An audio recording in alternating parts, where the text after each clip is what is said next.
Halo, halo teman-teman semuanya, perkenalkan nama saya Lesarina Pitupulu. Saya dari Universitas Dian Nusantara dengan jurusan Teknik Informatika dan dengan mata kuliah Statistika dan Probabilitas. Di sini saya akan membahas mengenai 3 soal ujian akhir semester saya.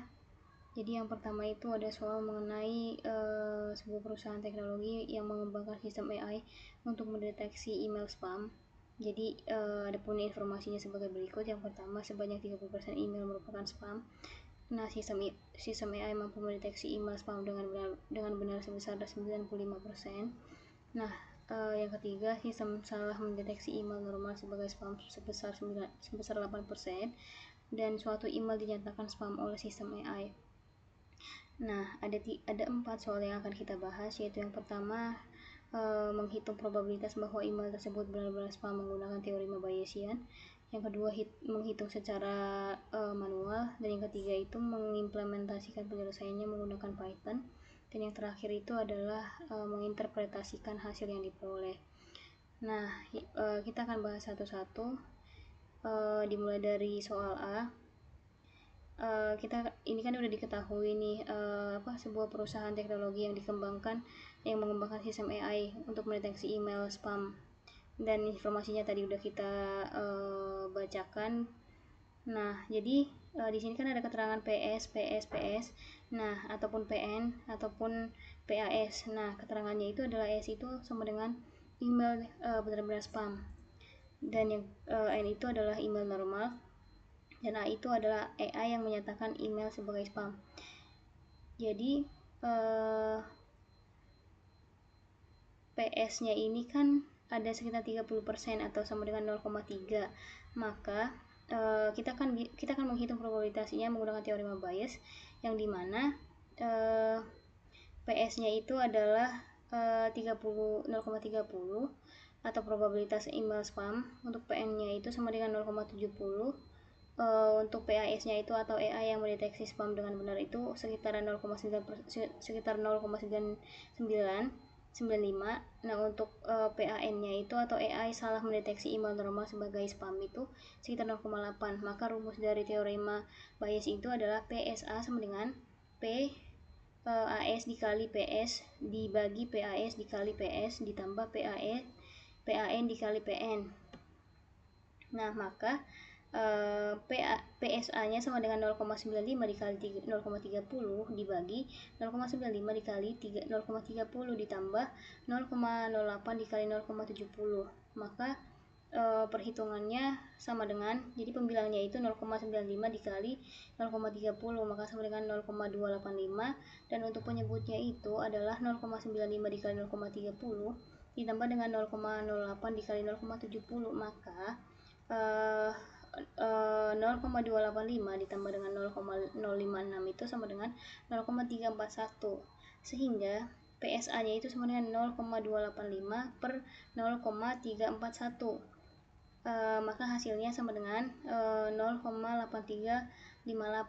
Jadi kalau dihitung dalam bentuk persentasenya itu 0,8358 dikali 100% itu sama dengan 83,58%. Jadi probabilitas bahwa email tersebut benar-benar merupakan spam jika sistem AI menyatakan email tersebut spam adalah sebesar 83,58%. Nah, kita juga akan menghitung secara manual. Jadi misalnya kan terdapat 1000 email yang masuk ke sistem. Nah, kita akan menghitung jumlah dari email spam itu. Nah, 30% dikali 1000 sama dengan 300 email.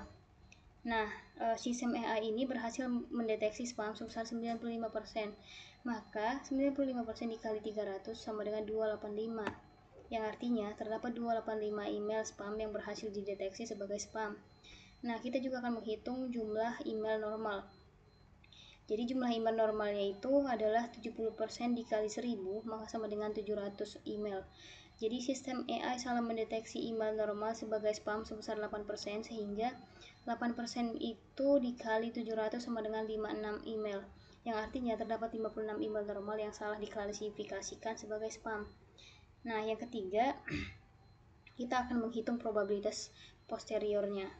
Jadi jumlah seluruh email yang dinyatakan spam oleh AI itu kan ada 258 ditambah dengan 56 sama dengan 341 email. Jadi di antara dari 341 email ini jadi yang benar-benar spam itu sebanyak 285 email, sehingga probabilitas email benar-benar spam adalah 285 dibagi 341 sama dengan 0,8358. Jadi kalau dalam bentuk prosentasenya itu sekitaran 0,8358 dikali 100% sama dengan 83,58%. Jadi berdasarkan perhitungan manualnya diperoleh probabilitas bahwa email benar-benar spam sebesar 83,58. Jadi jawaban antara A dan B adalah benar. Nah, untuk yang C ini kita akan mengimplementasikan penggunaan Python. Nah, di sini ini merupakan codingan dari implementasi Python yang tadi itu. Jadi jika kita jalankan,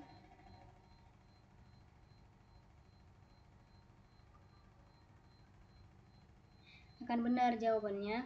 Hasil perhitungan teorema Bayes itu probabilitas email benar-benar spam itu sama dengan 0,8358 atau dalam persen itu sama dengan 83,58. Jadi jawaban antara A, B, dan C adalah benar.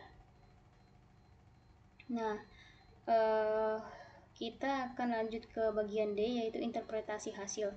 Jadi berdasarkan hasil perhitungan menggunakan teorema Bayes diperoleh probabilitas sebesar 83,58%. Jadi hal ini menunjukkan kalau ketika sistem AI itu menyatakan suatu email itu sebagai spam, maka peluang email tersebut benar-benar merupakan email spam adalah sebesar 83,58%. Jadi nilai tersebut itu menunjukkan bahwa sistem AI memiliki tingkat akurasi yang cukup tinggi dalam mendeteksi email spam. Tapi meskipun begitu, masih terdapat beberapa kemungkinan sekitar 16,42% kemungkinan bahwa email yang diklasifikasikan itu sebagai spam itu sebenarnya merupakan email normal.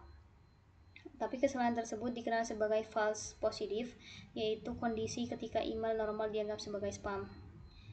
Nah, yang kedua kita akan lanjut ke soal yang nomor 2. Nah, yang dimana sebuah startup teknologi ingin memproyeksikan performa finansialnya untuk biaya operasional cloud server tahun depan. Berdasarkan data historisnya, biaya bulanan tidak bersifat tetap, melainkan berfluktuasi secara acak dengan pola distribusi berikut.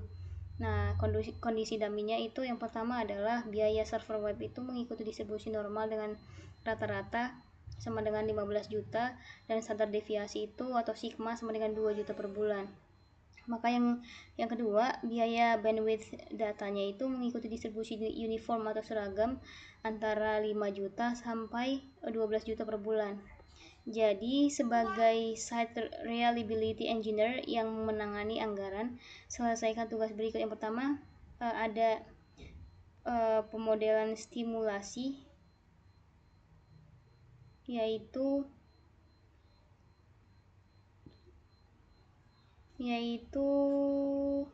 yang dimana kita menggunakan stimulasi Monte Carlo untuk menghitung total biaya operasional cloud server selama 1 tahun.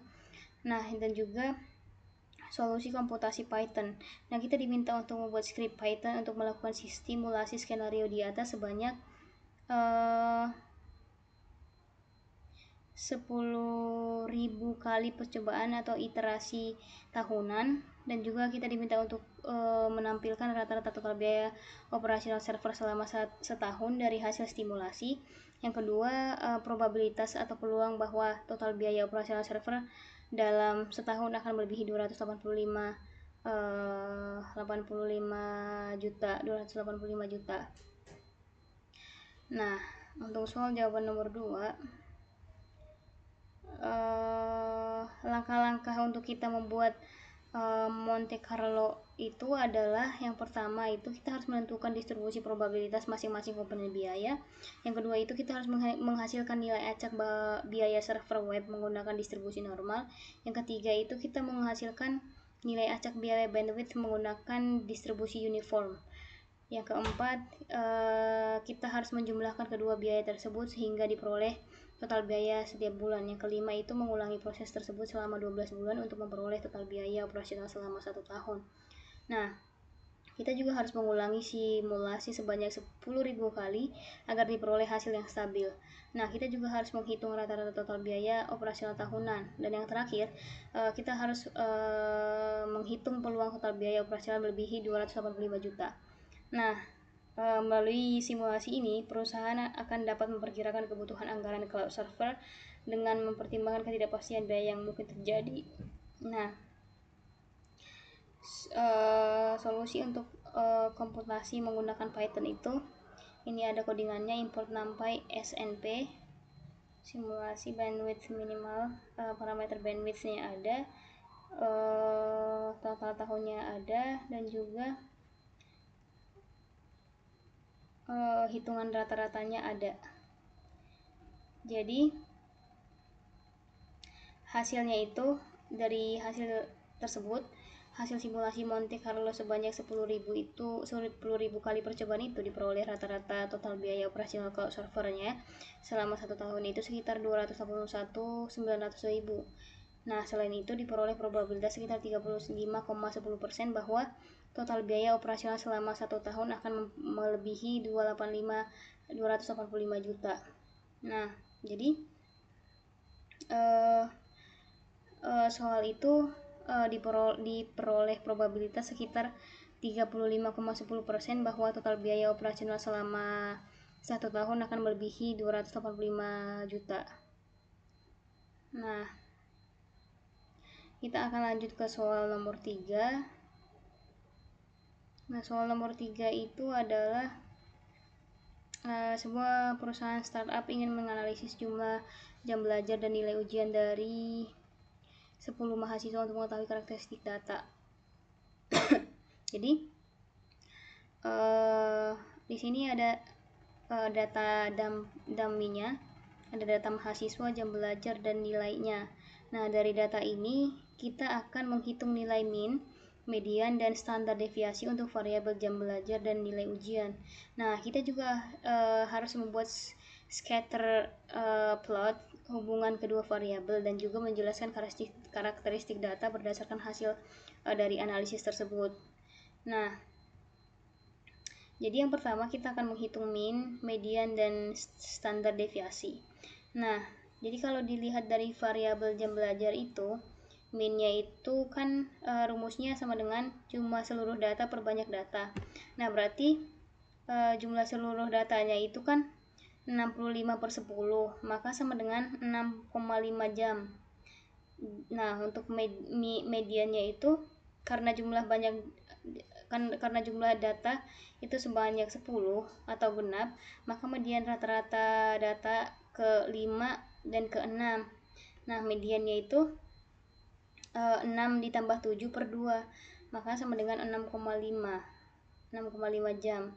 Jadi standar deviasi menggunakan rumus standar deviasi sampel diperoleh standar deviasi 0 sama dengan 3,03 jam. Nah, untuk variabel nilai itu, jadi data nilainya kan ada 6, 6, 7, 7, 7, 8, 9. Minnya itu sama dengan 6 ditambah 6 tambah 6 tambah 7.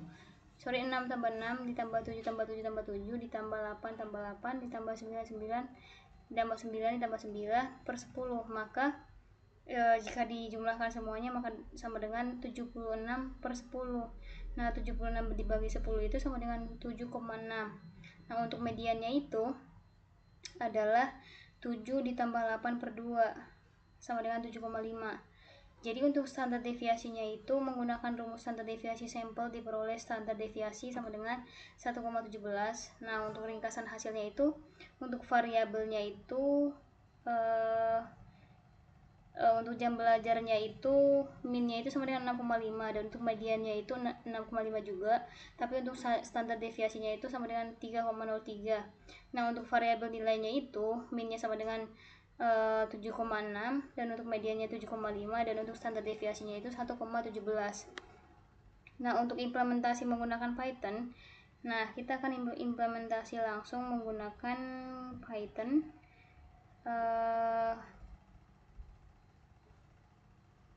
Nah, Ini merupakan implementasi dari Python, yaitu terdapat data jam belajar, nilai, terus statistik deskriptifnya yaitu mean, median, dan standar deviasinya juga.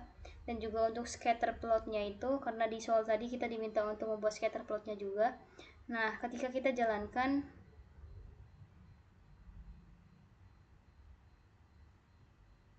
maka akan terdapat scatter plotnya dan juga hasil dari implementasi Python itu, yang dimana min untuk jam belajar itu sama dengan 6,5 dan untuk nilai itu sama dengan 7,6.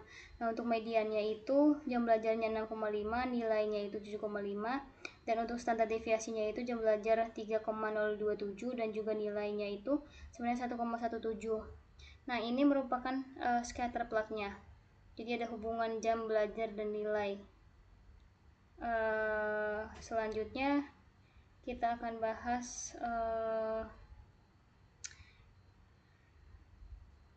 soalnya. Ini merupakan gambar dari scatter plot dari yang kita jalankan tadi. Nah, jadi scatter plot itu yang menghasilkan atau menunjukkan titik data membentuk pola yang naik dari kiri ke bawah, menuju kanan atas, dari kiri ke bawah menuju kanan atas.